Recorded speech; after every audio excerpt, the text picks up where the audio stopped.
Bom dia, pessoal. Boa tarde, boa noite. Vamos começar agora o segundo bimestre. O tema principal deste bimestre é eletricidade e espero que a gente consiga acompanhar aí as aulas e as dúvidas, enfim, apareçam nos atendimentos para a gente ir se acertando, né? Vamos lá então. O tema da aula de hoje é equipamentos domésticos e condutores. A gente vai começar a falar sobre eletricidade, né? Serão umas 10 aulas aí sobre o assunto. Na aula de hoje, especialmente, eu vou falar um pouco sobre a organização do segundo bimestre. Não vai variar muito do que foi o primeiro bimestre. Depois vamos falar sobre eletricidade em casa, em nossas casas, em aparelhos domésticos, equipamentos domésticos, eletrodomésticos, enfim. Vou falar de atividades para estudo. Tem 2 atividades essa semana para estudo. E falaremos também sobre as variáveis físicas neste princípio de estudo da eletricidade. Bom, como que o segundo bimestre está organizado? Para quem não se lembra, primeiro bimestre a gente falou sobre osciladores e ondas. Agora a gente vai falar sobre eletricidade. No terceiro bimestre, eletromagnetismo e ótica, que a gente vai juntar ondas com eletricidade, com osciladores, enfim. E no quarto bimestre a gente vai falar sobre astronomia, que mistura também ótica com eletromagnetismo, com ondas e etc. Como serão as aulas? A gente vai manter aquele padrão de temas quinzenais, tá? Então, na primeira semana, videoaulas, o arquivo PDF com os slides, exercícios para estudo e além de materiais complementares, né? E na segunda semana, o mesmo tema, só que aí exercícios, um vídeo com exercícios resolvidos, orientações sobre a avaliação e uma atividade avaliativa na segunda semana.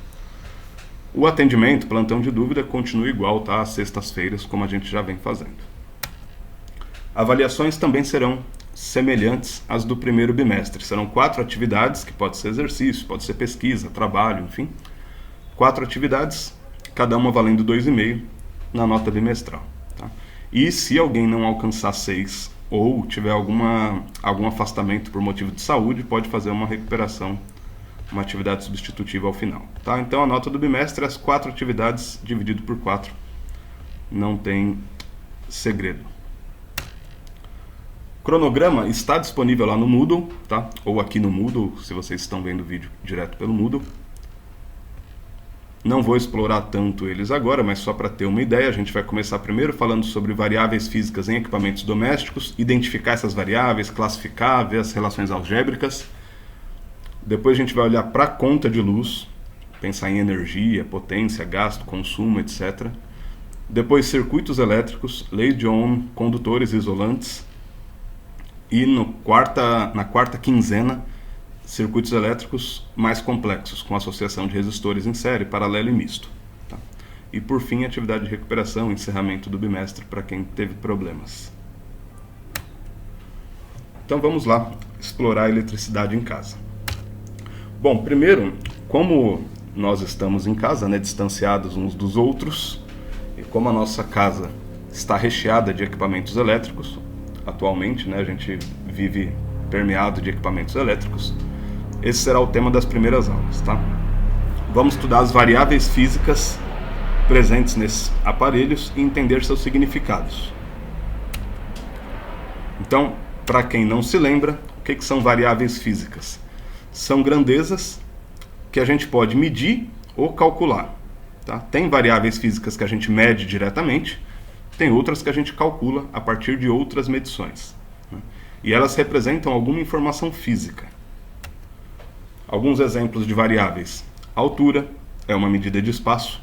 Né? Se eu medir a altura de uma pessoa, é a medida de quanto espaço que ela ocupa verticalmente. Se eu meço a idade, por exemplo, de uma pessoa, é o tempo de vida dela. Posso medir a massa, também é outra variável, né? Posso medir temperatura, entre outras variáveis. Tem na física centenas e centenas de variáveis que a gente pode trabalhar.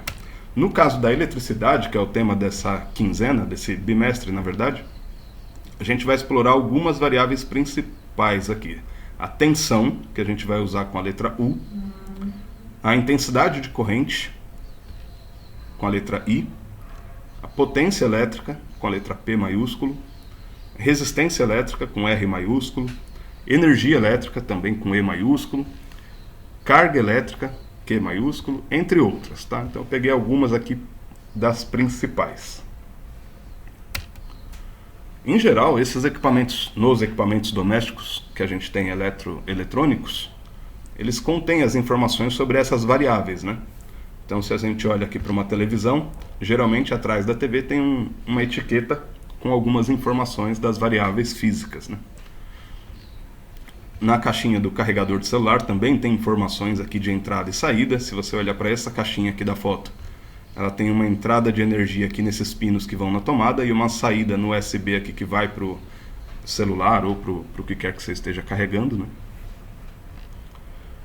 Isso daqui é uma etiqueta de uma geladeira, né? Um refrigerador, na verdade, um refrigerador.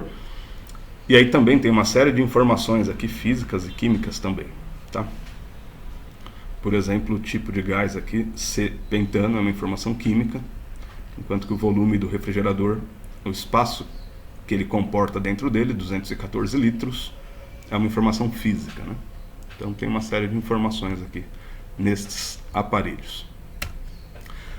Para começar já bem o bimestre, tem uma atividade para estudo, que é justamente verificar nos aparelhos elétricos das casas de vocês. Eu sugiro verificar em 10, tá? Essa atividade não vale nota, mas é para a gente entender a lógica do estudo, né? E dos eletrodomésticos. Então, sugiro 10 aparelhos eletrônicos, os valores dessas variáveis. Eu mencionei agora há pouco as variáveis, eu vou explicar com mais calma na tabela a seguir, tá? E ver as informações no próprio aparelho. Tá? Eu sei que a gente hoje em dia, a geração que nasceu conectada, tem uma vontade enorme de já colocar no Google qual a tensão da televisão, qual a frequência do rádio, etc. Mas tentem observar nos próprios aparelhos, no carregador do celular, do notebook, no monitor do computador, na TV, no rádio, etc. Para alguns aparelhos, se não encontrar a etiqueta, podem procurar também a ficha técnica na internet, tá? Colocando o modelo do aparelho, então celular, Samsung, não sei o que, tal, qual é a tensão de funcionamento, corrente de funcionamento, carga da bateria, essas coisas. Coloquei alguns exemplos aqui na tabela a seguir, tá? Mas fiquem à vontade para explorar a casa de vocês e os aparelhos que vocês têm aí. A ideia é que vocês tentem identificar essas variáveis aqui: tensão, corrente elétrica, a gente usa aí porque é intensidade de corrente elétrica, né? Potência e a frequência. Geralmente essas informações estão contidas nos aparelhos, tá? Alguns exemplos que eu peguei aqui de casa. Então, por exemplo, a televisão, no caso aqui, ela funciona com uma tensão de 100 até 240 volts. Reparem aqui em cima, a tensão a gente chama de U e ela é medida em volts, tá? V maiúsculo. Então, geralmente, televisão de 100 até 240 volts, as TVs atuais. O carregador do notebook também funciona de 100 até 240 volts de entrada. Já o micro-ondas aqui de casa só funciona com 127 volts, tá? Ele não tem essa flexibilidade de tensão. A bateria do celular, do meu aqui, 3,8 volts. Tá? Então, bem menos volts do que esses de cima, né? Agora, na televisão está escrito também que ela suporta, né? Ela suporta uma corrente I, que é medida em amperes, de até 1,5 ampere. O carregador do notebook ele já suporta 1 ampere, suporta menos corrente, passa menos corrente por ele do que da televisão. Já o micro-ondas, olha que grande, né? O micro-ondas passa por ele 15 amperes de corrente, tá? Quando ele está funcionando lá na potência máxima, enfim, tá? A TV também, ela vai passar 1,5 ampere quando estiver funcionando com volume máximo, com brilho máximo. Esse é o máximo de corrente que passa pelos aparelhos. Já na bateria do celular não tem informação de corrente em ampere, tem uma informação de ampere vezes hora, miliampere vezes hora. Tá lá, 2.600 miliampere-hora, que é a carga que ela armazena. Então não é bem uma corrente, tá? Mas coloquei aqui como observação. Outra informação que aparece nesses aparelhos, a potência, medida em watts. Por exemplo, a televisão tem uma potência de até 70 watts. Essa é a potência máxima dela, quando está no máximo volume, no máximo brilho da tela. Então ela tem 70 watts. O carregador de notebook, não achei essa informação. Micro-ondas, 1,1 kW. Lembra que quilo vale 1000, né? Então tem 1100 watts. A bateria do celular também não informa potência, mas ela informa watt vezes hora, que é energia. A gente vai falar já daqui para frente, tá? Então 9,8 watt-hora, ou seja, potência vezes tempo. Igual a corrente, que também coloca como corrente vezes tempo, que é carga, tá? Isso a gente vai falar mais para frente. Esses aparelhos aqui de cima também tem a TV, o carregador de notebook, micro-ondas, a informação de frequência de funcionamento, frequência medida em hertz. Isso aqui vocês já estão mais habituados por causa dos osciladores e das ondas, né? Então a televisão de 50 a 60 Hz, carregador de notebook 50 a 60, micro-ondas apenas com 60 Hz que ele funciona. Tá? Então essa atividade vocês verifiquem, façam uma tabelinha dessa para vocês entenderem os equipamentos em casa, para depois poder fazer as outras atividades já entendendo o que se passa nesses equipamentos, né? Bom, nas turmas dos anos passados a gente fez um levantamento e apareceram alguns equipamentos nas casas das pessoas. Observem. No quarto ou no banheiro, secador, chapinha, equipamentos elétricos, né, que tem essas informações. Então, secador, chapinha, ferro de passar, massageador, ventilador, pedicure elétrico, máquina de cortar cabelo, escova modeladora. Enfim. No quarto ou na sala, apareceram também carregador de celular, de notebook, de videogame, televisão, bateria, aparelho de som, lamparina, amplificador, lâmpada LED, impressora, home theater. Então uma série de equipamentos que vão aparecendo na casa das pessoas, né? Na cozinha, micro-ondas, geladeira, fogão, batedeira, liquidificador, espremedor, cafeteira, sanduicheira, extrator de suco, panela elétrica, máquina de fazer pão. Olha quanta coisa apareceu nos anos passados. Forno elétrico, torradeira, maquininha de café, chaleira elétrica. Haja equipamentos na cozinha, né? E outros que apareceram também, máquina de costura, máquina de lavar, aspirador de pó, pistola de cola quente. Então, cada um de vocês vai identificar itens que tem em casa para a gente pensar nessas variáveis, né? Alguns valores que apareceram também nos anos passados. Tensão de funcionamento, desde 3 volts, 8 até 250 volts, alguns aparelhos, né? Então tem uma margem bem grande aqui, de 3 até 250. Corrente elétrica, isso é maior ainda a diferença. Apareceu valores desde 0,027 amperes até 14,96 amperes, 15 amperes praticamente, né? Potência também, olha a diferença. Tem equipamentos que têm uma potência de meio watt até 1900 watts.